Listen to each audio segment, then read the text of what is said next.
Harihi Om, salutations to this sacred congregation, the very image of the Supreme Lord. As Rama asked about the glory of the Ganga, Vishwamitra, full of love, praised the river's greatness, describing her as the cause for the birth of Lord Subramanya, the commander of the gods.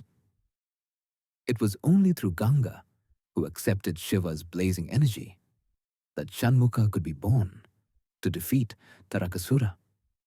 Without this, creation itself would have drifted into chaos. Such immense grace did Ganga bestow upon the world.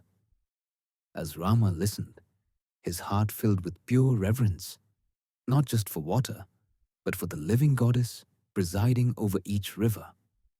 Every river in India has its own guardian deity, and those deities truly hear and respond to sincere prayers.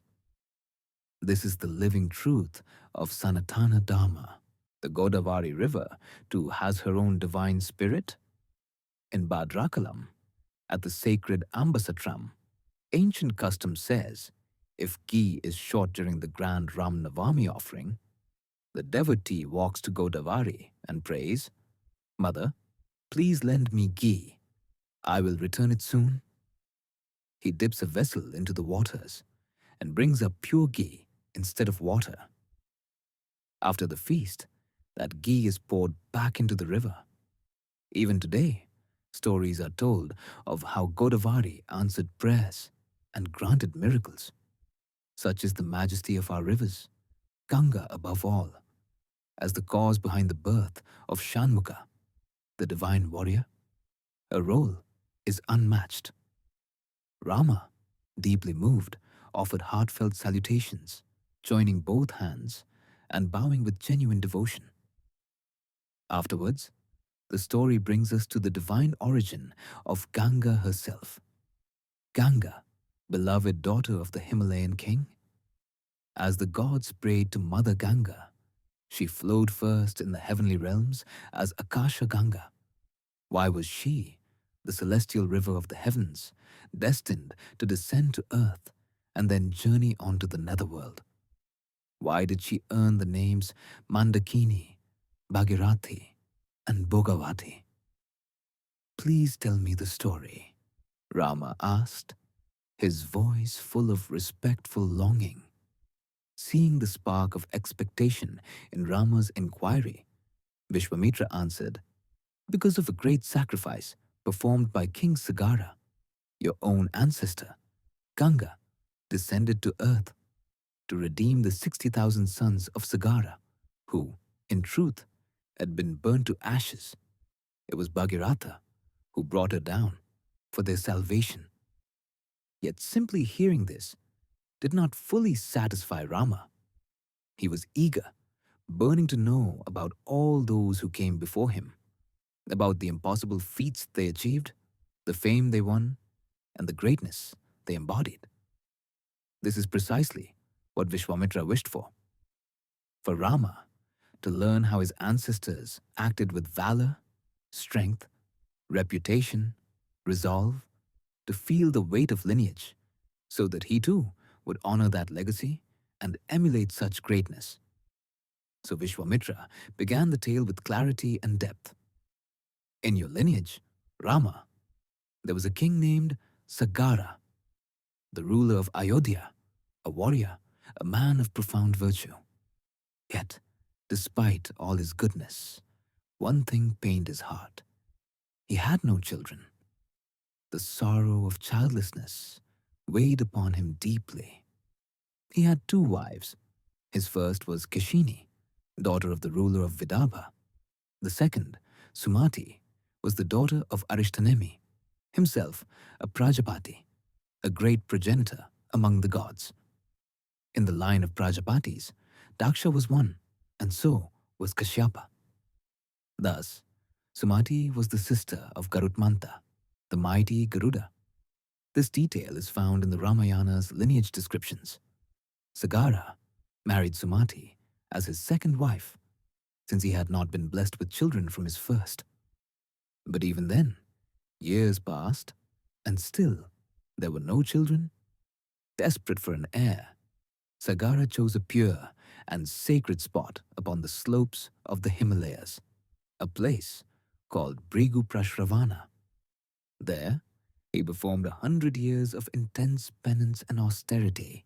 When finally his austerity was complete, sage Brigu himself appeared and bestowed his blessing. It is not always God's, but often a sage's blessing that fulfills the most heartfelt desires. Time and again in ancient lore, Maharshis have blessed those who sought them, achieving the impossible. So Brigu said, I shall certainly bless you.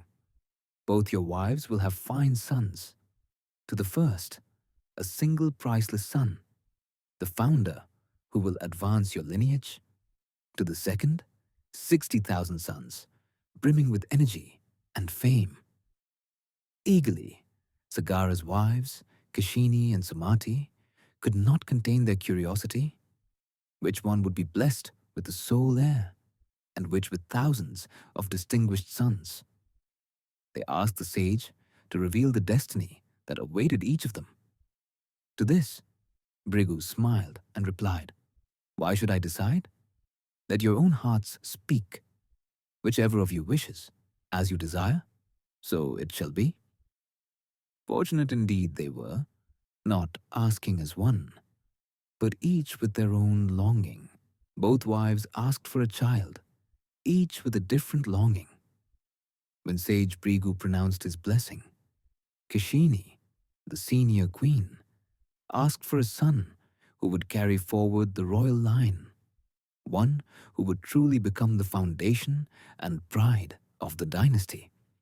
Even though Sagara eventually had 60,000 sons, the real strength of the lineage lay in the sole heir, its foundation. The younger queen, Sumati, approached sage Brigu for her own blessing. Grant me 60,000 sons, she pleaded, warriors of great energy and fame. Let them be my gift to the world. And so the sage agreed. May it happen as you wish. Such grandeur, such tradition, flourishes in this ancient land. Words themselves, when used rightly, burn away ignorance in others. That is why the Vedas liken speech to the sacrificial fire. Just as fire consumes what it touches, so does wise speech dispel obscurity and bring clarity. True words awaken insight within others. Every spoken truth brings light and progress. But speech itself has many gradations. Some, though listening, let words slide past. Others absorb and carry the wisdom into practice, rising to noble heights. This is a blessing in itself, beyond judgment or comparison. Next is the grace known as Vagdevi's glance, a divine gift. Those blessed with Vagdevi's favor can express what they learn, so that all, young and old, grasp it with ease. Others may speak high-sounding words, but without blessing, those words carry no real power or value. The poet Potana compares true, soulful literature to Manasa Saravara, the pristine lake where only swans swim. Works devoid of God's touch are like the muddy banks visited only by crows. Real greatness attracts the noble, not the base. To grant such understanding, one needs Vagdevi's special blessing. Shankaracharya, in Saundarya Lahari, writes, Words as sweet as nectar, milk, and grapes, universally nourishing, as cow's milk feeds everyone from infants to elders. Pure, wholesome speech brings nourishment and wisdom to all. Just as milk replaces a meal and sustains all who drink it, from monk to householder, to even the tiniest child, so too does gentle sattvic speech nurture and strengthen minds. And just as perfect, ripe grapes are enjoyed without fuss or waste. So too should every word be easy to digest, universally beneficial, and effortlessly sweet.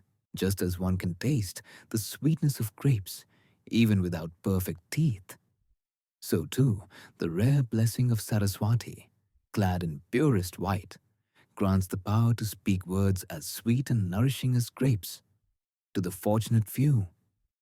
Shankaracharya teaches, it is not only one's own worship, but good deeds and pure hearts from past lives that attract the goddess's grace. Even one true bow to the Lord, offered with absolute sincerity, moves the divine to respond in kind. So it is said, among all sweet things, the sweetness of honey, milk, and grapes is unmatched. Yet the greatest sweetness is the divine gift to speak mellifluous words, to utter inspiring poetry, and be moved to tears in prayer. Such grace comes only from the goddess Saraswati herself. To reach such sublime states is rare, a privilege reserved for those under the direct blessing of the goddess in her crimson attire, the rarest bestowers of devotion. Those of even higher spiritual attainment, whatever such souls declare, truth itself must follow those proclamations. It is not their mere greatness, but divine will itself that brings their words to fruition. Even if fate seems to dictate otherwise, God stands ready to fulfill the vow made by a Mahatma. For proof, remember the story of Nandeshwara, the curse he once uttered, leading to Lanka's ruin at the hands of the Vanaras. It was not merely a curse, but Brahma's blessing to the gods and sages that Vanaras might bring about the fall of Lanka as predicted. Whenever a Mahatma speaks, God himself becomes the doer who brings those words to reality. That is the power in the blessings and words of great sages. If such masters speak in joy, blessings bloom for all. If, by destiny, a harsh word leaves their lips, even disaster may follow. This is why self-control and patience are so crucial for all. As the poet Tikana writes in the Mahabharata, patience, kshama, shines as mankind's greatest ornament. Few possess the endurance of true forbearance, even ones with boundless strength in the face of adversity or misunderstanding must not transgress the limits of patience and gentleness. Consider, the mighty ocean, though filled with immeasurable power, never oversteps the shoreline, upholding the world's harmony by abiding its bounds. Were it to overleap, calamity would ensue. Thus is the world sustained by patience, self-restraint, and the discipline to keep every word and action within right limits. It is this principle that upholds the sanctity and glory of the householder's path in Sanatana Dharma. Just as Bhrigu Rishi's blessings must come to pass, so too must every word of power and truth spoken by such masters. Hence, to Sumati was born a foundation-laying prince, to Kishini 60,000 vigorous sons. Notice here the subtle teaching. One must always cultivate enthusiasm. Without enthusiasm, no achievement is possible. Even in the Ayodhya Kanda of the Ramayana, Kausalya herself observes this essential truth. Enthusiasm is a true force, greater than all others. In the whole world, nothing is impossible for one who has genuine zeal. Students, in particular, must approach their studies with enthusiasm. Never read as a heavy burden, thinking, I must learn this. It is my fate. Genuine happiness in one's task brings real knowledge. Consider the blessing, the joy of worship. Among countless living beings, today, I alone have the fortune to worship the divine at dawn, to enter the shrine and honor my household gods. When worship is done with such gladness, each prayer becomes a source of inspiration. More than what is done, how it is done, with joy and enthusiasm, determines the true outcome. Only those who serve gladly are regarded as models. Enthusiasm is essential. Despondency produces nothing of value. As Hanuman reveals in the Sundarakanda, perseverance is the source of wealth. Perseverance brings supreme happiness. Constant effort, never giving up, turns every action fruitful. Life's most meaningful works are the result of unwavering hope. This is especially true for students. A hunger for knowledge, a thirst to learn, these are natural virtues in the noble-hearted. A learner should yearn for more, ever eager. Just as a meal nourishes the body and naturally becomes strength, so should the truths of Scripture be digested within, until their essence rises to memory, bringing deep contentment. Yet, there is a difference between enthusiasm and excess. Excessive zeal may cloud judgment. It rushes heedlessly into action, unable to discern right from wrong, possible from impossible, truth from falsehood. Without reflection, without pause to consider, is this worth doing? Am I truly fit? Is this true? Such unchecked passion brings turmoil and consequence. Those who act in wild excitement, inviting hardship with each step, will find that neither lineage nor history favors them. Such haste leads only to abrupt endings. Nevertheless, even those who cause difficulty through overzealous deeds serve a purpose. Their actions, though troublesome at times, might grant everlasting renown to their family or nation. That is why, in Ramayana, it's said, even those who accomplish great things may cause generations of suffering if their enthusiasm slips into recklessness. And so, listening intently, Balarama absorbed every word of Vishwamitra, recognizing his own ancestors were not flawless, that even greatness sometimes brought hardship. Yet, why be born with such excessive drive? Surely, some lasting good must arise from their toil, some immortal glory for the family. Rama gently insisted. In our lineage, Sagara performed a great yagna. The descent of Ganga occurred. But, O noble sage, your summary leaves me longing, unsatisfied.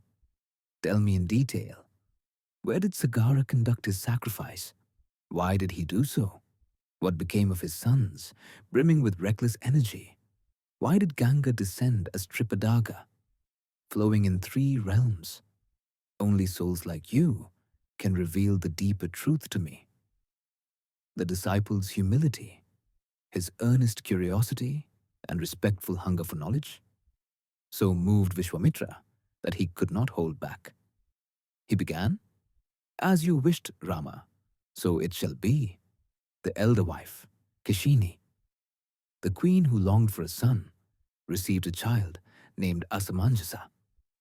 At the same time, Kashini gave birth to an unusual gourd-shaped mass. When that mass broke apart, 60,000 tiny children emerged, none quite fully formed. The nurses took those tiny beings and placed them in jars filled with nourishing liquid. Perhaps, even in ancient times, there was a form of incubation for premature babies. Slowly, these children grew strong in those sacred vessels. Sagara, the king, decided on a marriage for Anshuman, his heir. For this son carried a strange and troublesome behavior. When children played together, all were meant to share in the joy. But Anshuman found amusement only when others suffered. If other children cried, he felt pleasure. His game became causing misery to his playmates. The king thought, if Anshuman married and had children of his own, perhaps he would learn the value of tenderness and the meaning of empathy. Every evening, Anshuman would walk to the banks of the Sarayu River, inviting the children of Ayodhya to join him. All came running, for he was the royal prince. but he would push them into the deep waters, into the river's strongest currents, far from the shore.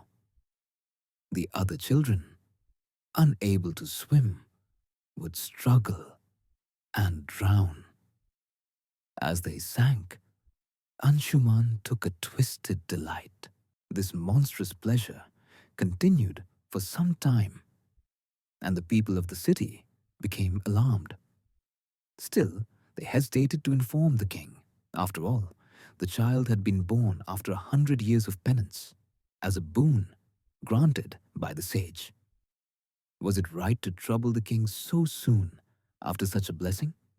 Yet, when Anshuman's conduct did not change, the people gathered before King Sagara. They said, "O king, your son grows ever more unruly.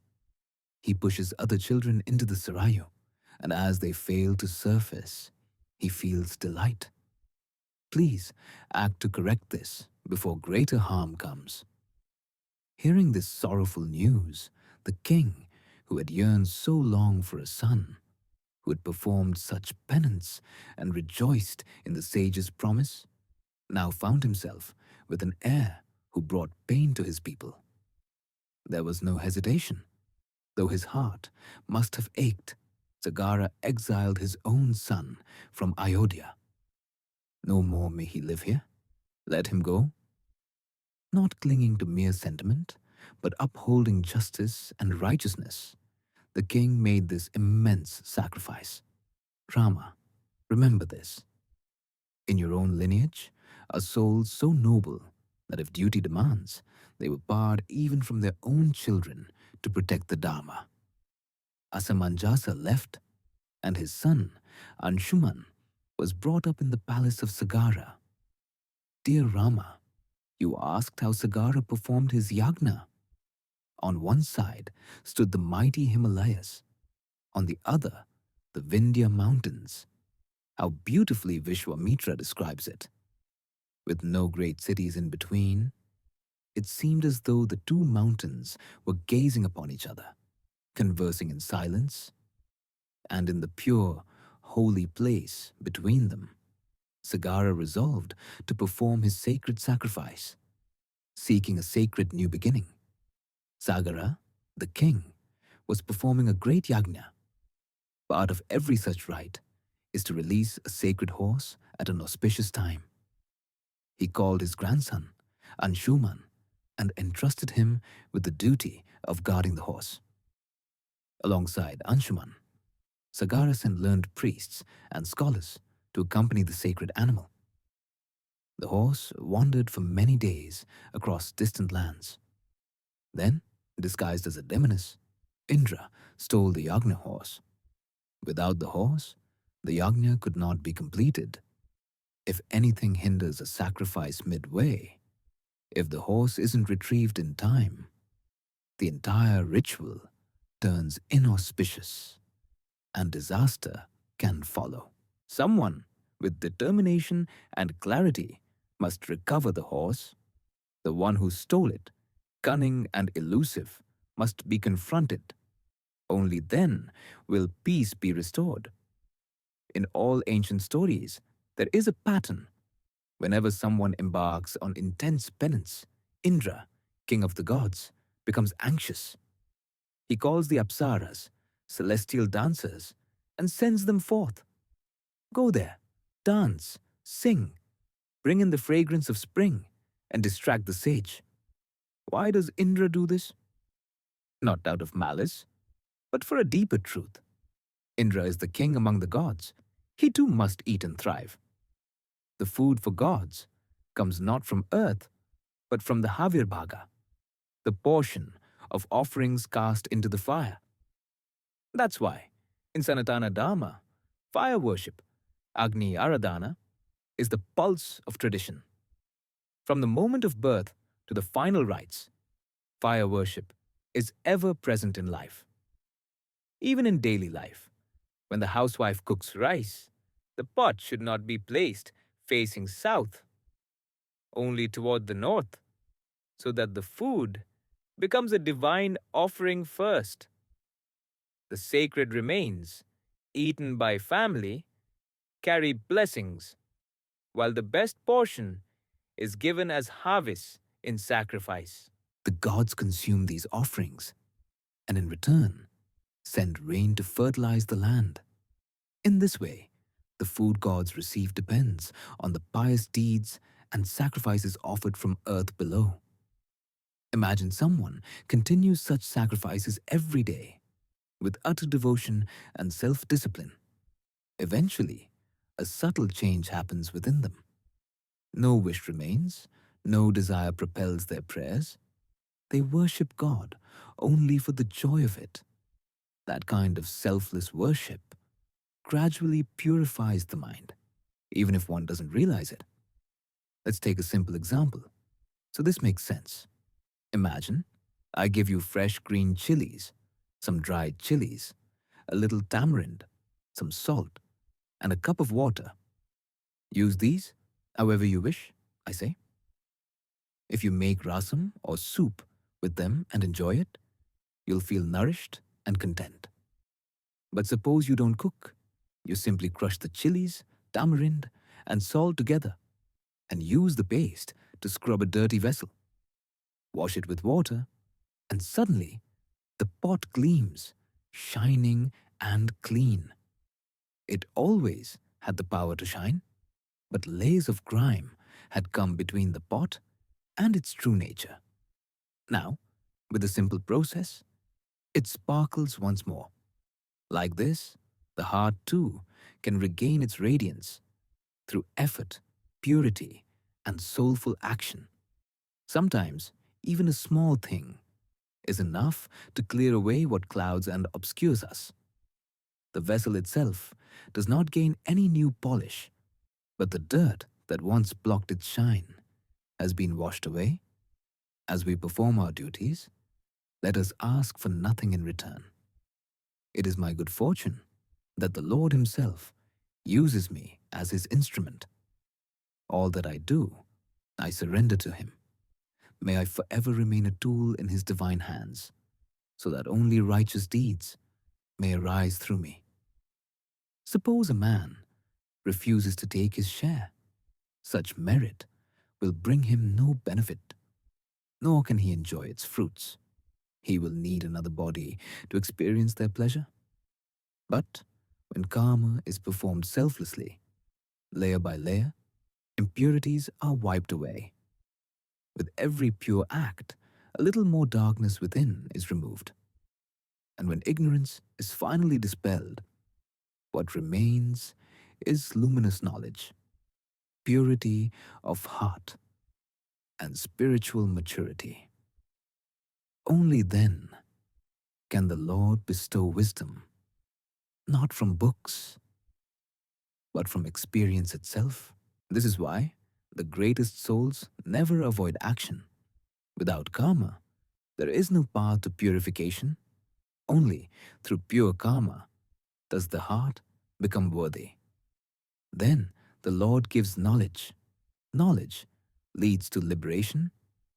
Imagine someone who spends a lifetime performing righteous actions. Imagine he receives wisdom and moksha directly from the divine. Would he ever need to return and take birth again?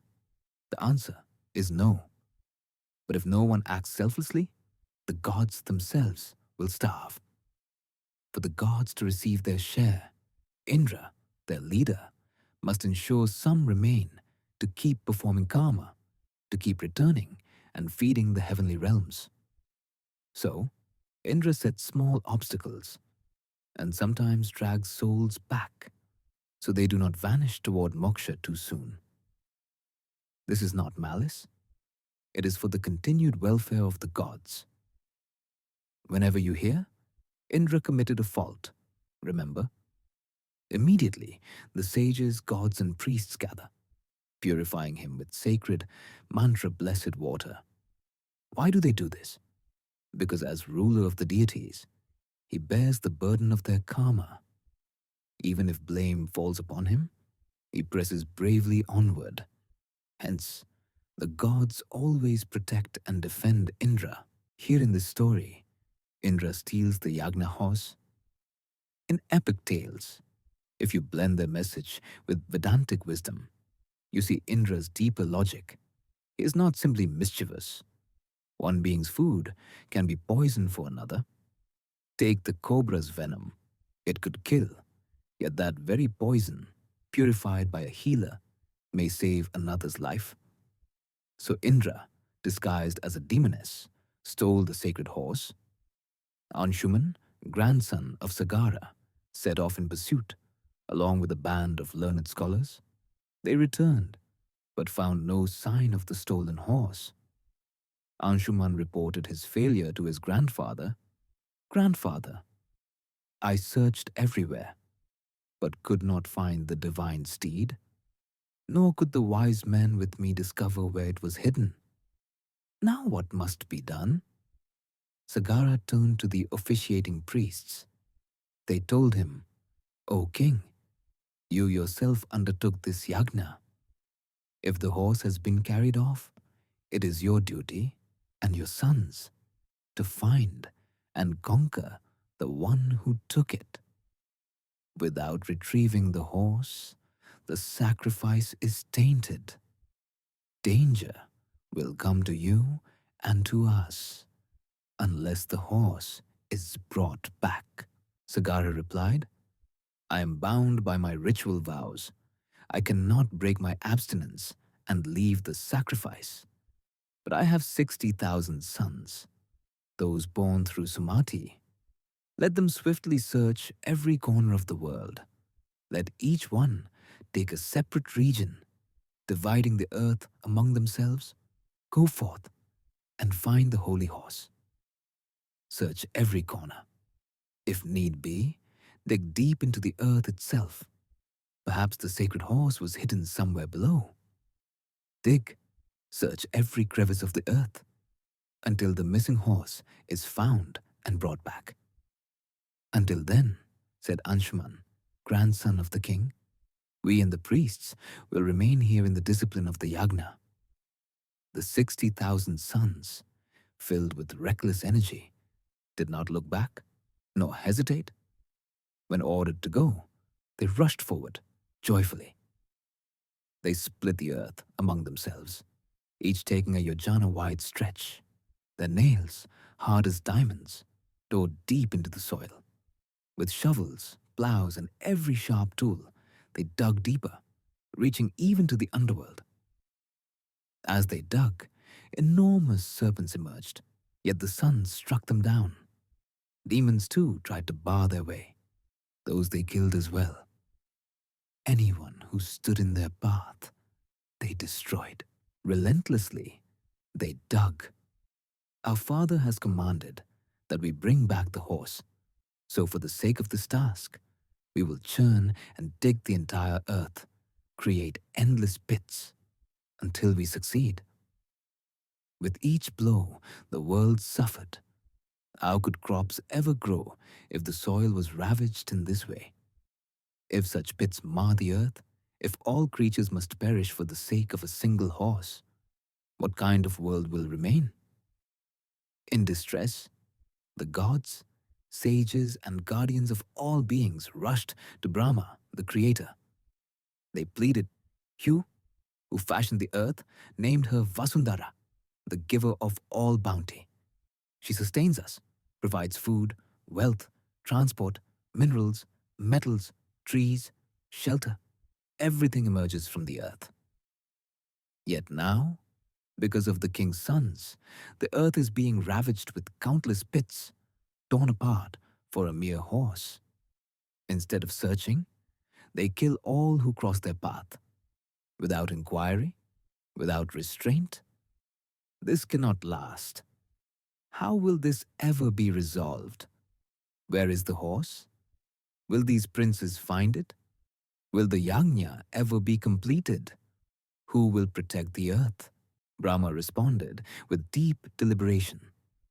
This has happened for a higher reason. The earth, Vasundhara, belongs always to Vishnu, the sustainer of worlds. None may torment her without cause. When people disturb the earth without just need, the Lord will not stand idly by. He said, Vishnu himself, now meditating in the underworld as Kapila Maharshi, watches all. If his anger is stirred with a single roar, these 60,000 will turn instantly to ash. Until then, be patient. Depart from here. So the gods withdrew. The sons of Sagara continued digging, heading deeper and deeper, always toward the east, carving countless pits as they went. They encountered mighty direction elephants, creatures like Virupaksha, legendary guardians holding up the earth. Like golden vessels, those elephants stood, bodies bathed in the holy river that flows from heaven. I bow at dawn to the mother of all the worlds, the wife of the Lord of all realms, daughter of the ocean of nectar. Emotional. In the sacred hymns we hear celestial elephants with golden vessels perfuming and bathing Goddess Lakshmi in lotus petals. May the lotus-handed Lakshmi, bathed by divine elephants, adorned with jewels and golden pitchers, forever dwell in my home, bestowing every blessing. In the Sri Suktam, too, Mother is worshipped this way. The legendary elephants conduct the Abhishekam for the goddess. Among them, in the east, stands Virupaksha, the mighty elephant supporting the earth upon a pot-shaped crest. Only immense patience is worthy of holding this post. If Virupaksha ever shifts, just a little, the whole world feels the tremor. Only those with such forbearance are chosen to bear the earth's weight. Just as Adishesha upholds the entire earth by Brahma's command, so too does Virupaksha in the east. When we look to our ancient texts, such as Nanaya's Mahabharata, we find lines describing the serpent king Ananta. He upholds the earth, spreading his 1,000 hoods, a divine being resting beneath the seas. May he smile upon us always. Chose the patient ones, those who can sustain the world, to bear its burden. Whenever that tolerance is lost, not due to mere heaviness, but because the earth can no longer bear the weight of sin, then the mighty elephant will shake its head. The earthquake comes, wealth is lost, as taught in the Ramayana.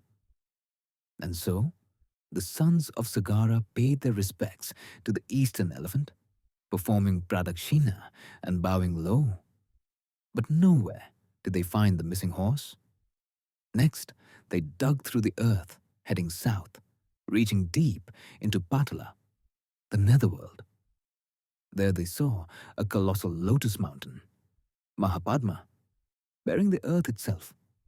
They circled it, offered salutations, but still found no trace of the horse.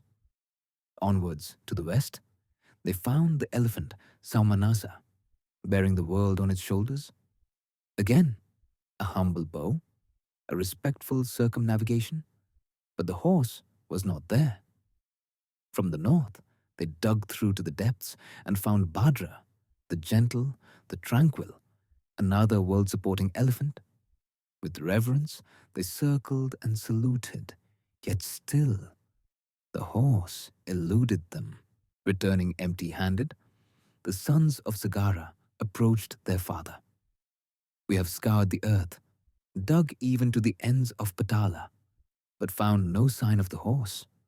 What shall we do now? The yajna could not be completed. The horse must be found at any cost. Go once more, the king commanded. Dig every inch. Search until the horse is returned. On their relentless journey, as they dug further into Patala, they drew near to the sage Kapila, none other than Mahavishnu, deep in meditation.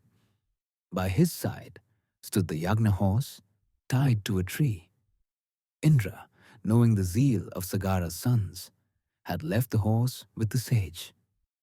When the princes reached Kapila, meditating beneath the tree, they accused him. This is the thief. He stole our horse and caused all our troubles. Seize him, destroy him.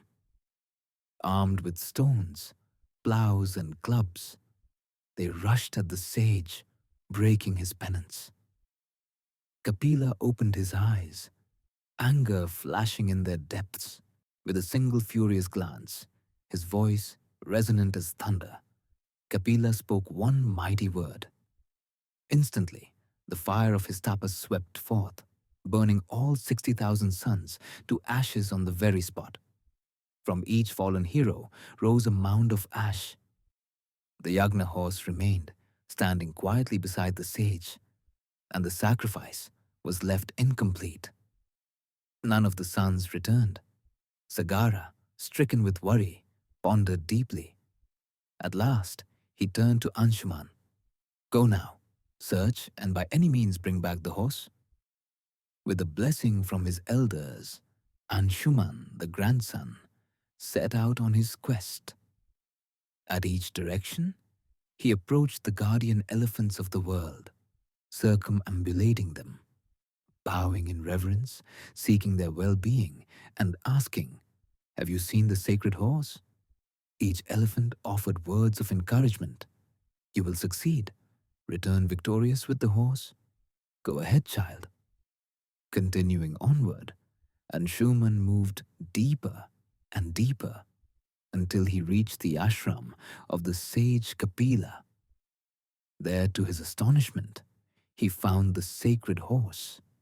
He also beheld 60,000 piles of ash. Tears filled his eyes. My uncles, my kin, all have perished.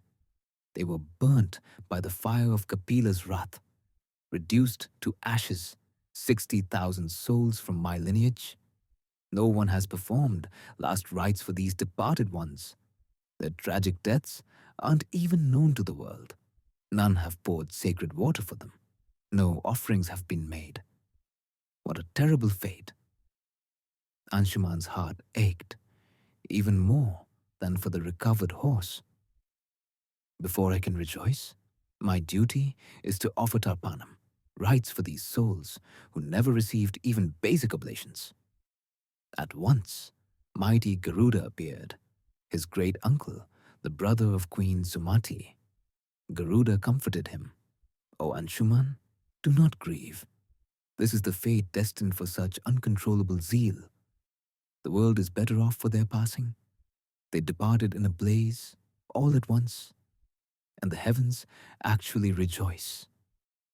From the Ramayana's gentle handling, we must understand, when someone dies, there must be at least a handful present to grieve, at least a few to mourn, to say, how will we eat today? That noble soul is gone. He helped families, he gave so much. How do we move on without him? So that even the food tastes of sorrow. If, when someone dies, the only response is, good riddance, that rascal's gone, he was more trouble than good, then that whole life was wasted. The meaning and fulfillment of a life are found not in how long we live, but in whether there are hearts who truly mourn our passing. If not, when the day comes, the only legacy is a cautionary tale. Garuda's words echo. Their deaths, though severe, met with the world's approval. Only such an ending could restore balance. If our zeal knows no bounds, if, in our excitement, we destroy indiscriminately, uprooting earth, destroying lives and land, then not even a parent, a sage, or the Creator will wish for such beings to remain.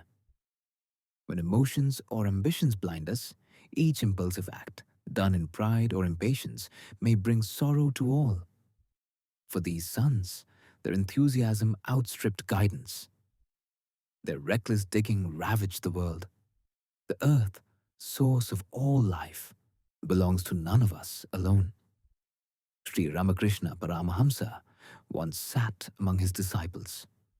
One asked, isn't God forever burdened, creating, sustaining, feeding, giving water to millions? Does he ever laugh? Does he ever feel joy? Sri Ramakrishna smiled and said, God is always laughing, unceasing, sparkling laughter, never a moment without joy. The disciple wondered, how is such joy possible when there is so much responsibility? Ramakrishna replied, everyone born on earth is destined, in the end, to merge back with it. Yet every day, someone draws boundaries, measures land, claims, this is mine, this plot bears my name. All the while, that very land outlasts them. When their turn comes, they too vanish into the earth, for in the end, nothing here belongs to any of us. If someone claims ownership of the earth, God simply laughs.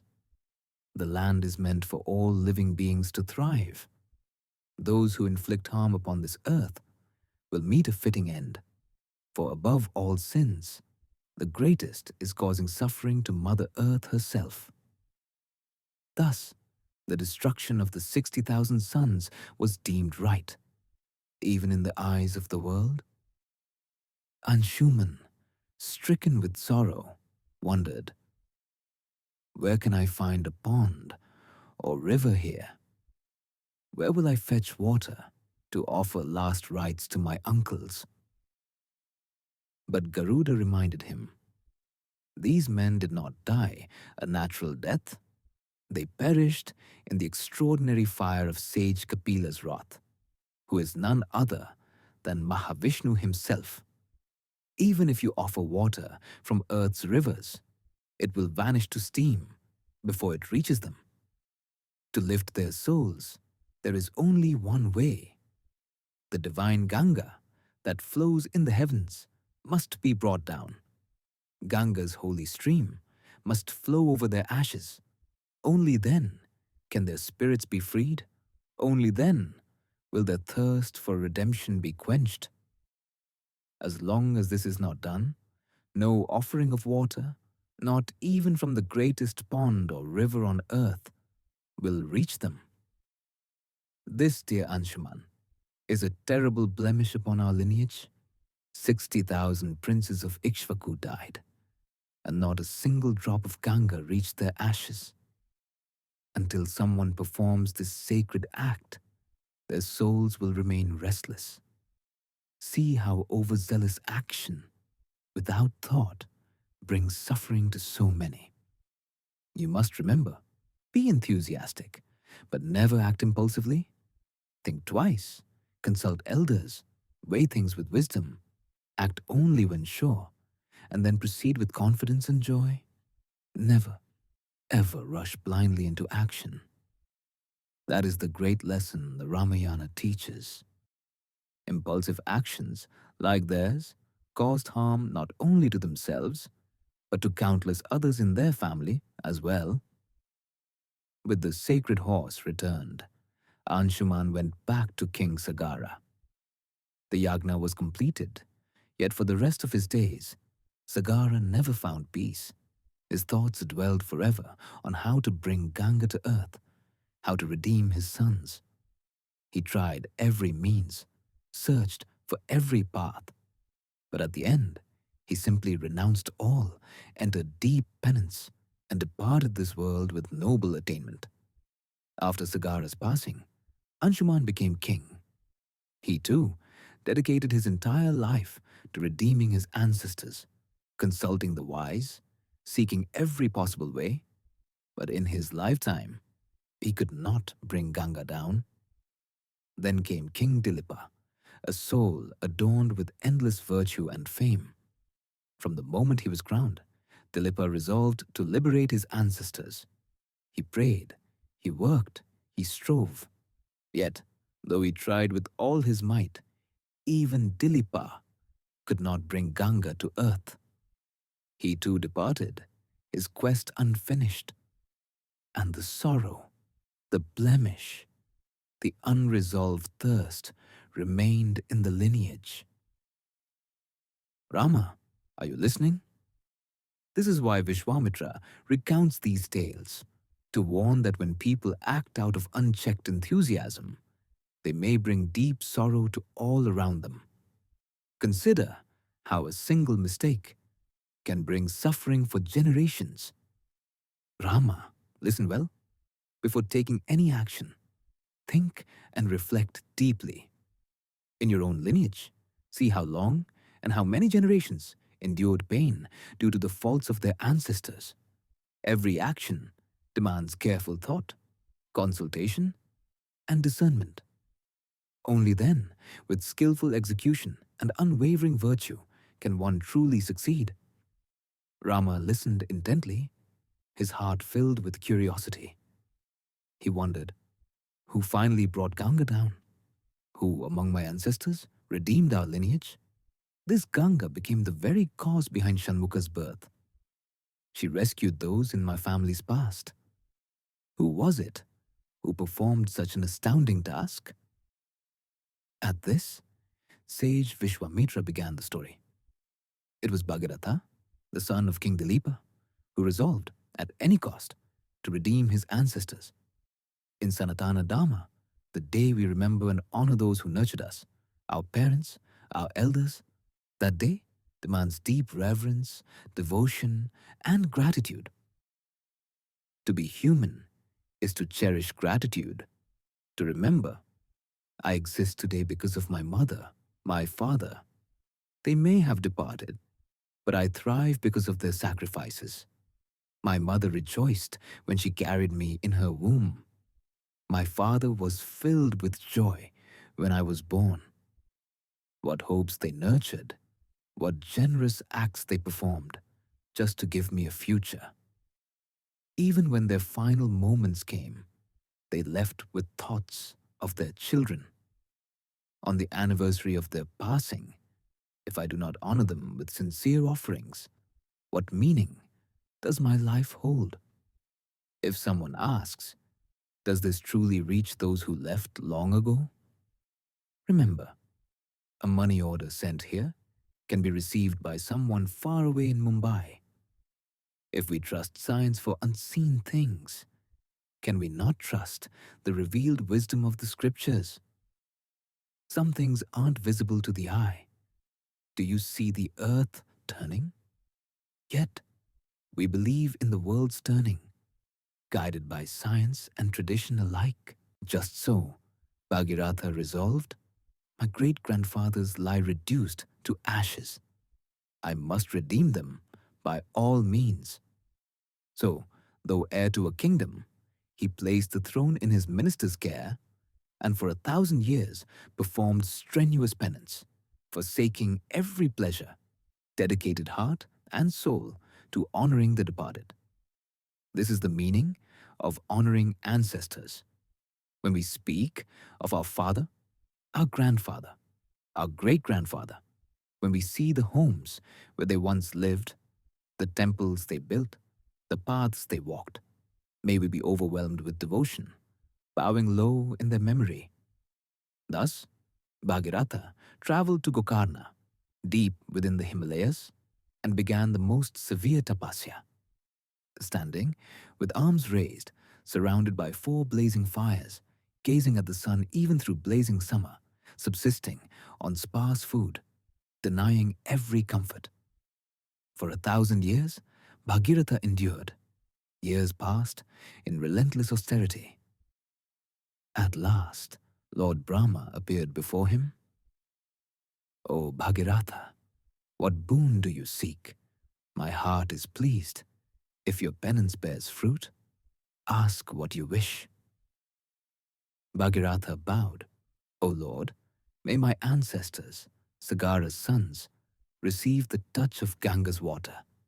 Only then, cleansed by her sacred stream, may their souls reach heaven. All my ancestors lie as heaps of ash waiting in purgatory.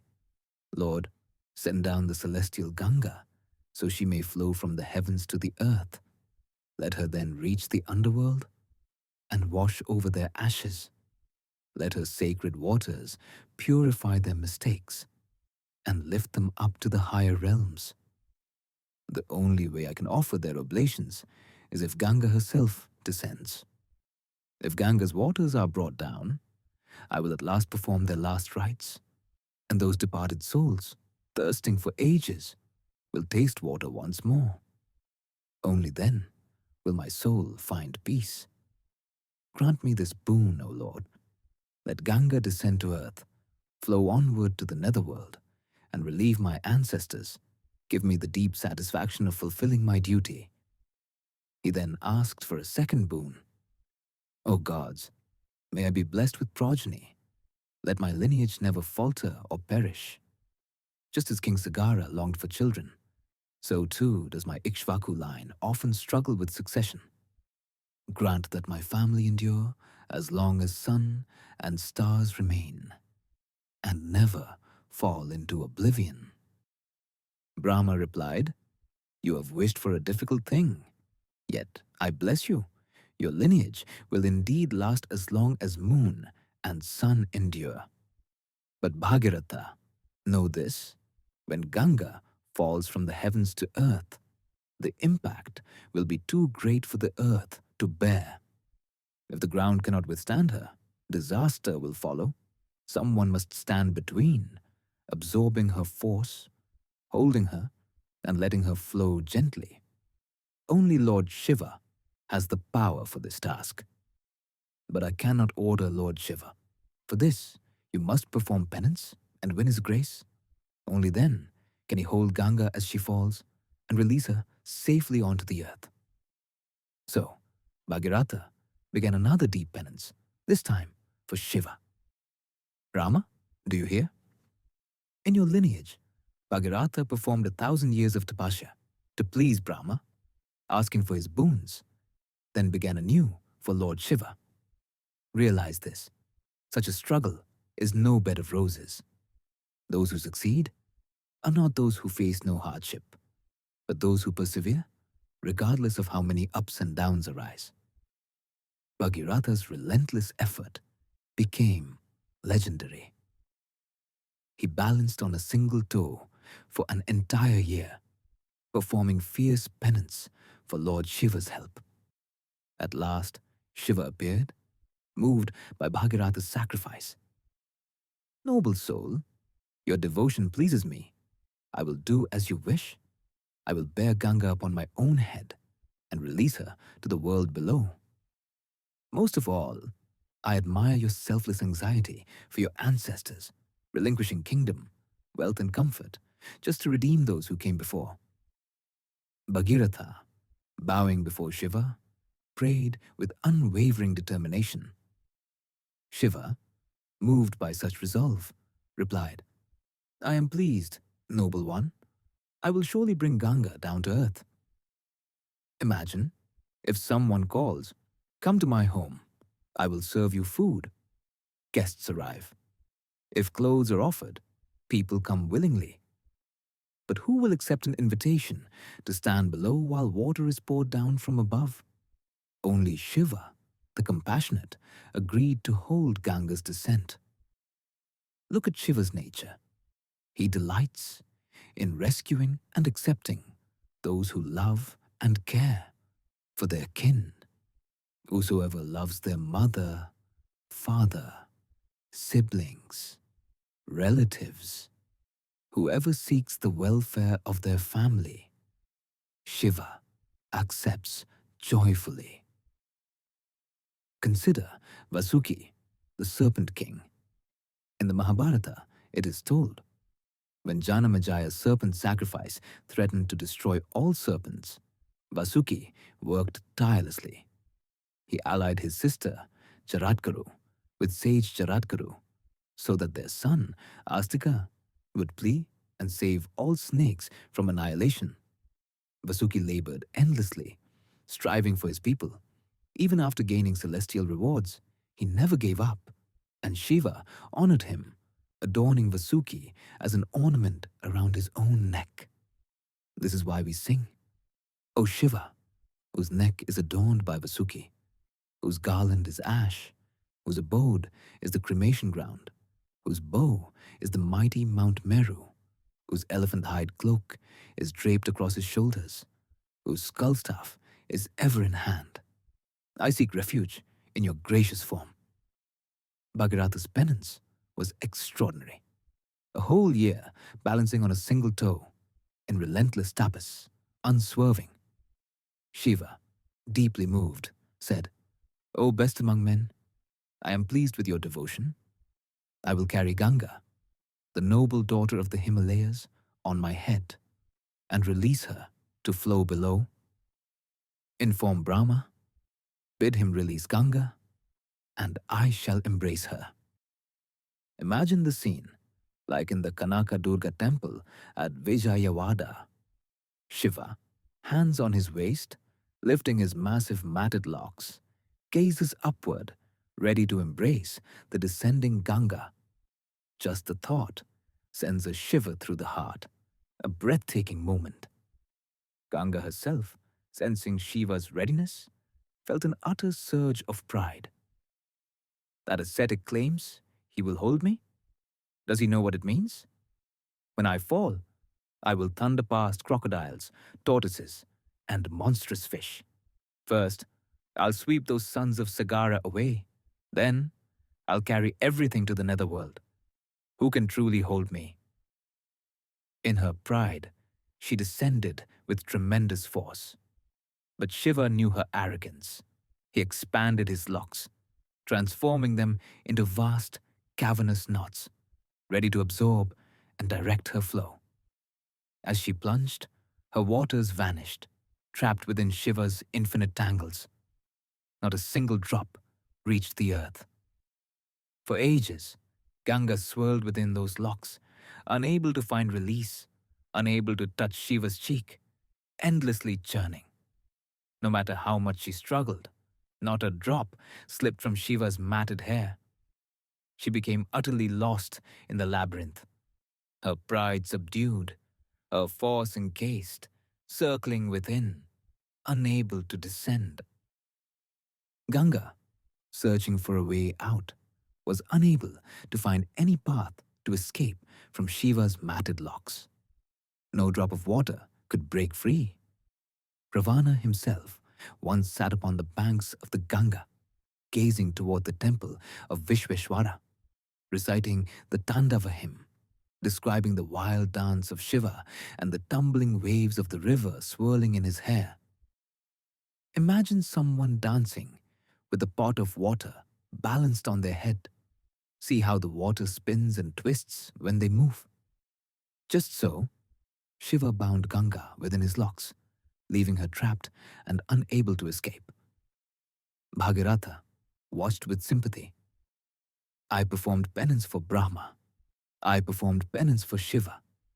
Ganga, your pride was understandable. Shiva's binding, too, was just. But what now? What of my ancestors, yearning for salvation? Please, O Lord, fulfill my plea. Recommitting himself, Bhagirath began a new series of deep penance. Seeing this ultimate devotion, Shiva relented. At the holy Bindu Sarovar, he released Ganga from his hair, letting her flow freely. Emerging, Ganga split into 3 streams, going eastward as Hladini, Bhavani, and Nalini. To the west flowed Suchakshu, Sita, and Sindhu. The 7th stream, guided by King Bhagiratha's chariot, followed him.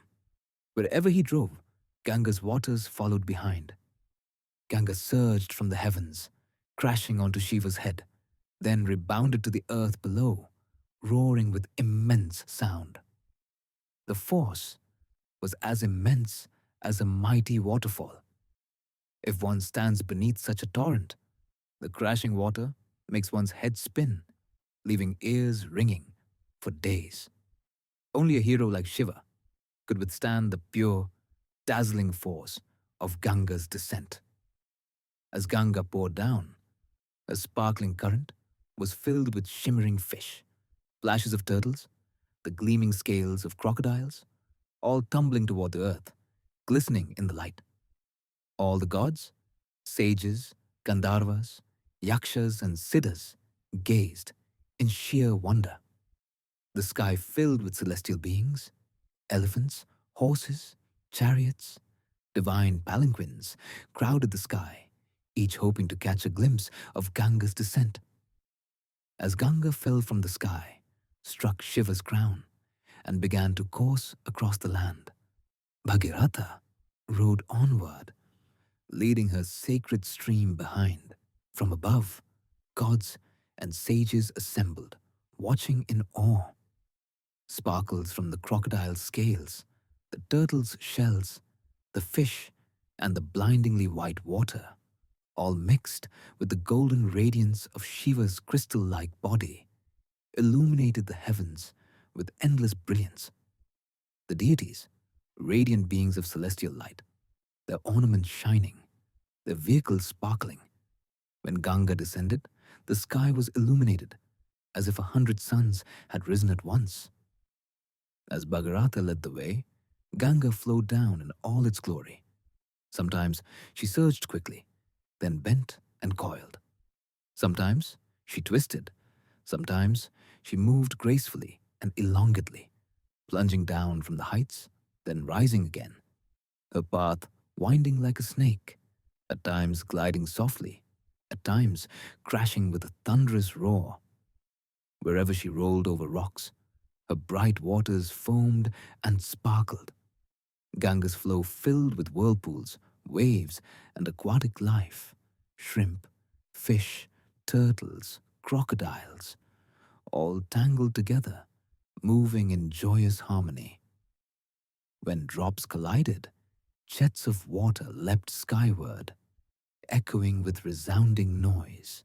Gandharvas, rishis, gods, even those exiled from heaven by curses, everyone who touched the waters of Ganga simply by sprinkling a few drops was instantly purified, their sins washed away, their hearts uplifted. They watched the Ganga descend from Shiva's matted hair, twisting and tumbling through countless shapes and sounds.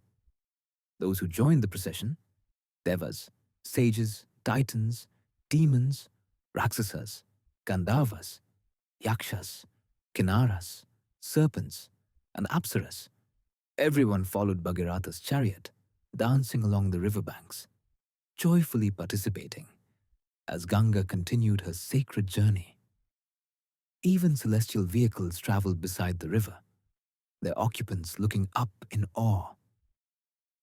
Everyone was eager to touch the water, to bathe in its purity, to witness such a miracle.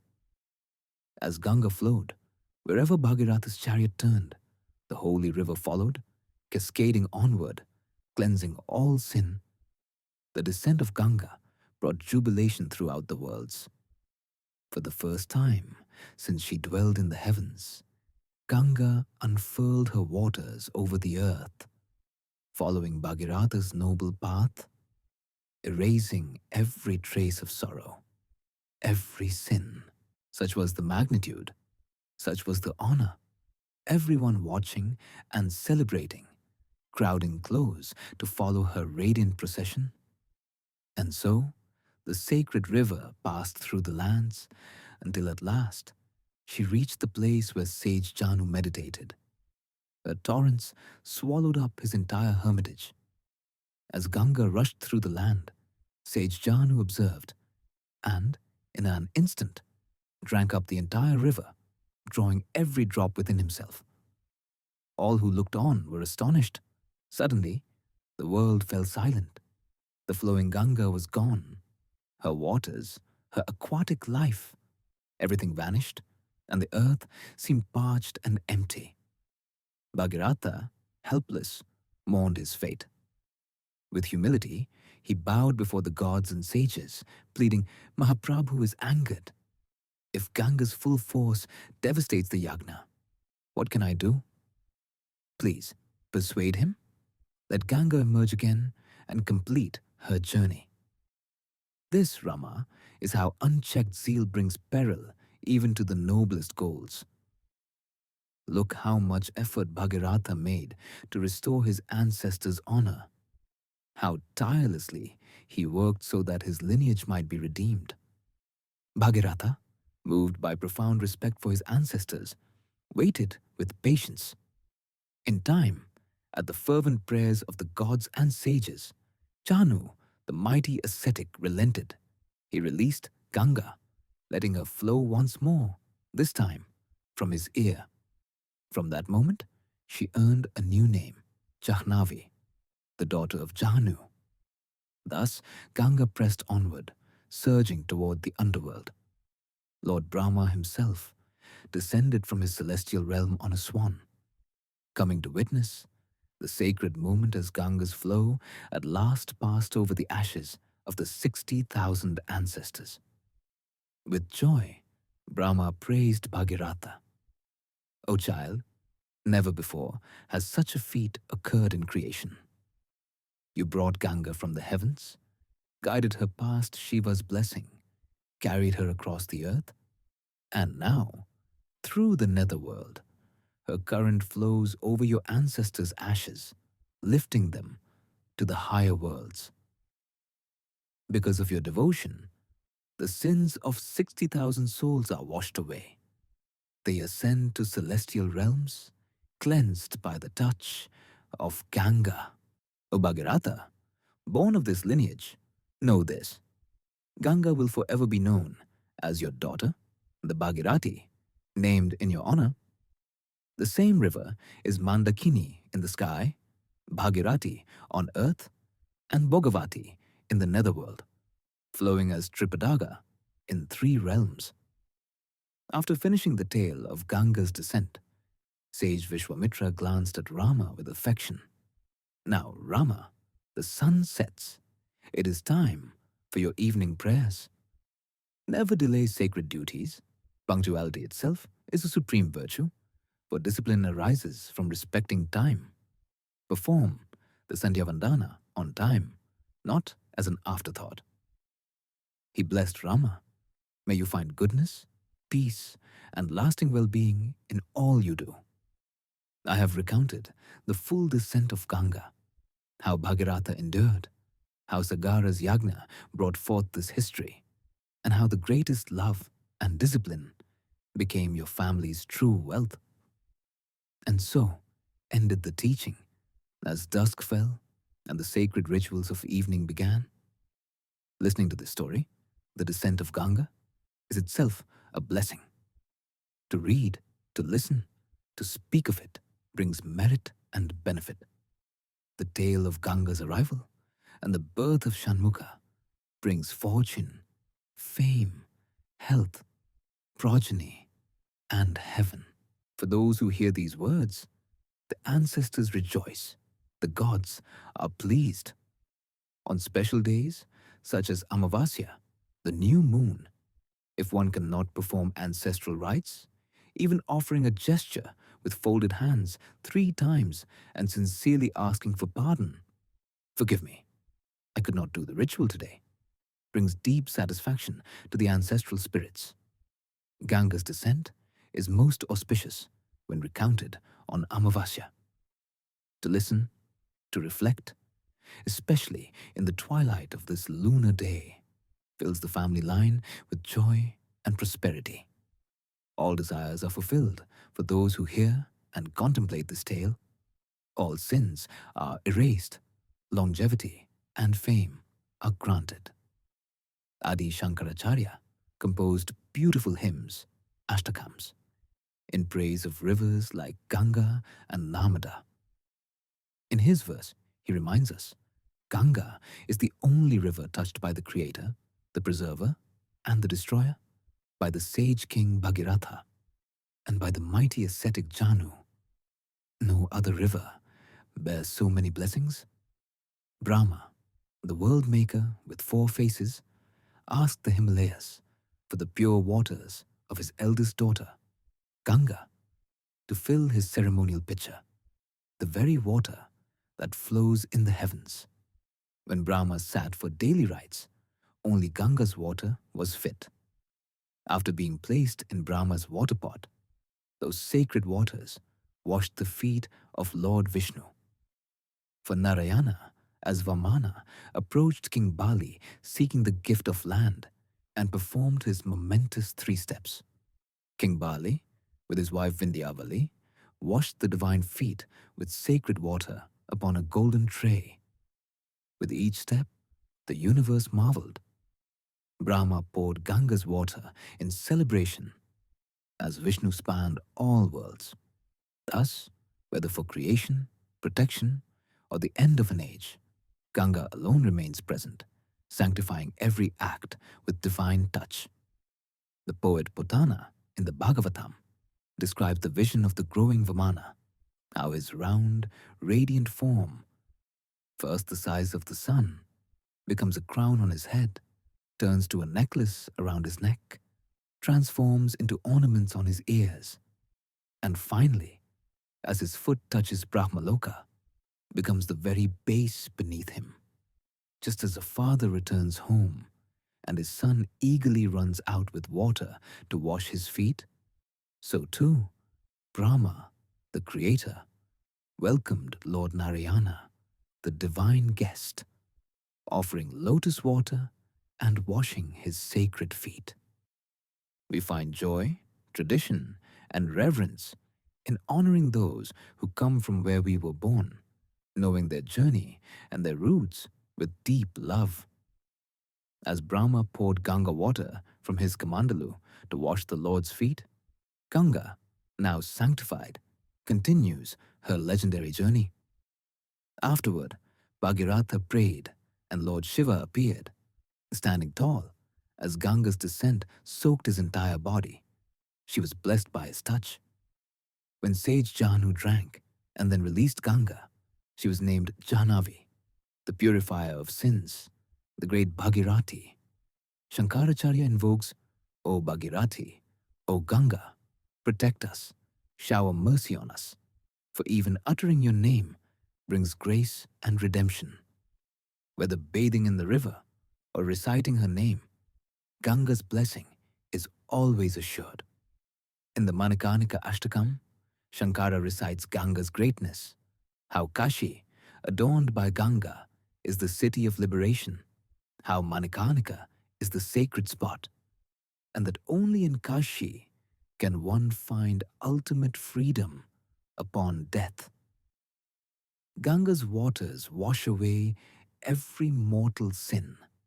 Simply immersing oneself in her currents guarantees moksha in this hallowed city. The Devas themselves came before Brahma to ask, is heaven greater or is Kashi mightier? Brahma agreed to show them. He constructed the ultimate scales. On one side, he placed heaven itself, and on the other, the city of Kashi, adorned with Manikarnika and the sacred Ganga. When he added Kashi, the scale tipped to earth, proving Kashi was heavier, holier, deeper than heaven, while heaven floated up, lighter and lesser. This is why heaven is above, but Kashi always remains below. Those who reach Kashi are truly fortunate. Both Ganga and Kashi are supremely sacred. Shankaracharya says, O Dhanyatama Kashi, city of liberation, adorned by the Ganga, here lies Manikarnika, bringer of bliss, the true source of moksha.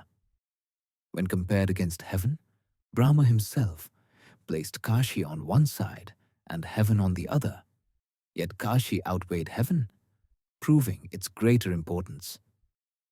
A single drop of water from the Ganga, just touching the tongue. One verse from the Bhagavad Gita. One moment spent worshipping Lord Vishnu. These alone are enough to escape Yama, the god of death. No need for robes, no need for dread. To visit the Ganga, bathing is not even necessary. All Parikshit did was call out, Mother, Ganga, and she embraced him with her blissful waves, granting liberation. Even now, the greatness of Kashi city is this. For anyone dying there, Mother Parvati comes and gently lays them in her lap. Ganapati provides the last breath with his trunk. Ganga softly massages the body with her cool, tender hands. There is never any reason for fear. Bringi marks the forehead with sacred ash, and just as Bringi instructs, Shiva himself listens. When the time comes for the great sleep, Shiva himself whispers Taraka Brahma Vidya into the right ear, merging the soul with his own being. Bhishmacharya says in the Mahabharata's Anushasana Parva, when death comes in Kashi, Ganga herself arrives, touches the departed tenderly, and grants final liberation, even beyond the four ashramas, beyond brahmacharya, sacrifice, tapasya, renunciation. Serving the Ganga is greater than all. Chanting her name, worshipping her, reciting her ashtakam, seeing, bathing in, remembering, or hearing the story of her descent. These are praised as supremely holy. The sky's Ganga, the southern Kashi, and great god Bhimeshwara, all are forever united, full of divine flavor and spiritual bliss. The Ganga of the heavens, the love of Paramashiva, he sees the four, Gauri, Akasha Ganga, Kashi, and Dakshina Kashi, as dear beloved wives. For each, he grants divine affection, caring for them as one would care lovingly for a spouse, giving half his being. Among them, Ganga is most precious, whether as Akasha Ganga or in Kashi's sacred embrace. Daksharama, the southern Kashi too, is supremely dear to Lord Shiva. He views these four as queens, filled with overflowing affection and deep, abiding love.